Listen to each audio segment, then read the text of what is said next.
ఆ రోజు నిండు అమావాస్య, అర్ధరాత్రి 1 గంట. చంద్రయ్య అనే రైతు బాయి మోటార్ ఆఫ్ చేయడానికి తన సైకిల్పై వెళ్తాడు. చంద్రయ్య అలా వెళ్తుండగా అకస్మాత్తుగా అతని సైకిల్ ఒక చింత చెట్టు దగ్గరికి రాగానే ఆగిపోతుంది. తను సైకిల్ ఎంత తొక్కినా పోవడం లేదు.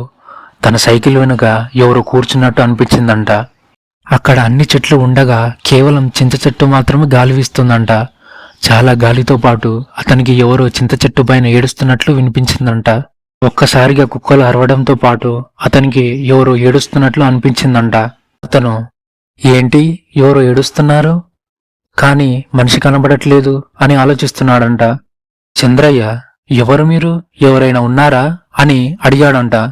అప్పుడు ఆ చింత చెట్టు పైనుండి ఒక భయంకరమైన గొంతుతో నువ్వు ఎవడివిరా అని తిరిగి అడిగిందంట. అప్పుడు చంద్రయ్యకు చాలా భయం వేసింది. చంద్రయ్య తొందరగా ఇక్కడి నుండి వెళ్ళిపోవాలని సైకిల్ తొక్కుకుంటూ వెళ్తుంటే అతని వెనుక ఎవరో కూర్చున్నట్టు అనిపించిందంట. దయ్యమే అని అనుకుంటాడు. అప్పుడు చంద్రయ్య మంటను చూస్తే దయ్యం వెళ్ళిపోతుంది కదా అని అతని దగ్గర ఉన్న చుట్టను తీసి కాలుస్తాడు. అయినా ఆ దయ్యం వెళ్ళకపోవడంతో బూతులు తిట్టడం స్టార్ట్ చేస్తాడు.